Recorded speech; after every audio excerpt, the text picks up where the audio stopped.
السلام عليكم ورحمة الله وبركاته. مساكم الله بالخير. بما أني أنا في المدينة المنورة إن شاء الله راح أتحدث عن هذا المكان، وهناك كثير من المعلومات اللي ممكن كثير منكم ما يعرفها. خلونا نبدأ. طيبة الخير يجينا في السماء والله حيا يا طيبة بالروح تنادينا والله لا ما تغلى.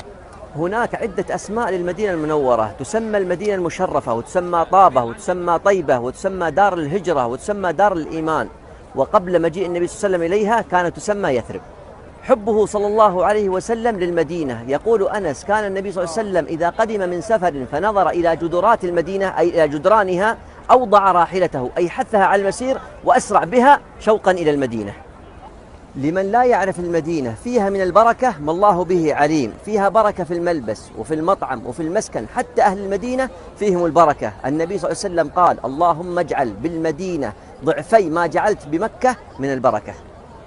قبل مجيء النبي صلى الله عليه وسلم إلى المدينة كانت منطقة وباء. تقول عائشة رضي الله عنها: قدم رسول الله صلى الله عليه وسلم المدينة وهي أوبأ أرض الله، وكان كثير من الصحابة قد مرضوا حينما جاءوا إلى المدينة، حتى لدرجة أنهم كان بعضهم يصلي وهو جالس. فماذا فعل النبي صلى الله عليه وسلم؟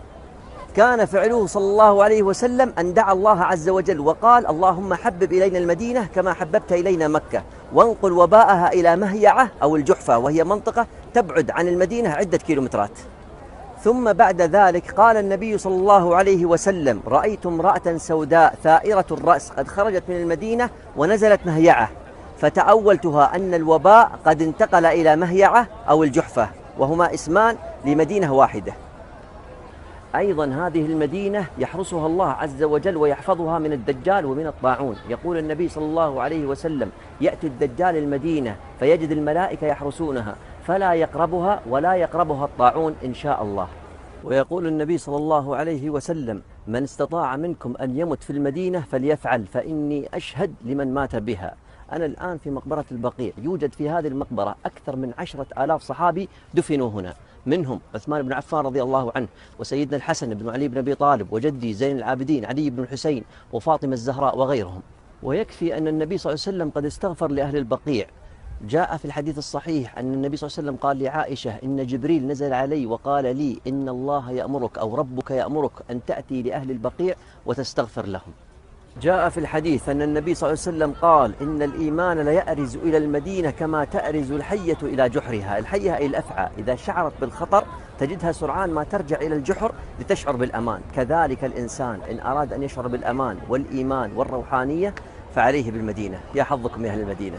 خذوا قلبي مع جناني يا طيبة يتيم الولهانا يتيم الولهانا يا طيبة يا طيبة. يا حظكم يا أهل المدينة، لأن النبي صلى الله عليه وسلم قال: لا تقوم الساعة حتى تنفي المدينة شرارها.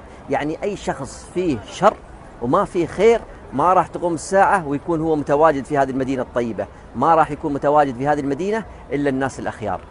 يا حظكم يا أهل المدينة. النبي صلى الله عليه وسلم قال: اللهم من ظلم أهل المدينة وأخافهم فأخفه، وعليه لعنة الله والملائكة والناس أجمعين. لا يقبل الله عز وجل منهم صرف ولا عدل. الصرف هي الفريضة والعدل هي النافلة، يعني لو فعل الفرائض والنوافل الله عز وجل ما يقبلها منه ويلعنه لأنه أخاف أهل المدينة. نصيحتي لمن يسكن في هذه المدينة، يقول النبي صلى الله عليه وسلم: يأتي على الناس زمان يدعو الرجل فيه ابن عمه وقريبه ويقول: هلم إلى الرخاء هلم إلى الرخاء. يعني خلنا نروح لأماكن أخرى فيها خير وفيها رخاء خارج هذه المدينة. ماذا قال النبي؟ قال: والمدينة خير لهم لو كانوا يعلمون. في النهاية أسأل الله عز وجل أن يتوفاني في مدينة الرسول صلى الله عليه وسلم. آسف على الإطالة، دمتم بود. السلام عليكم ورحمة الله وبركاته.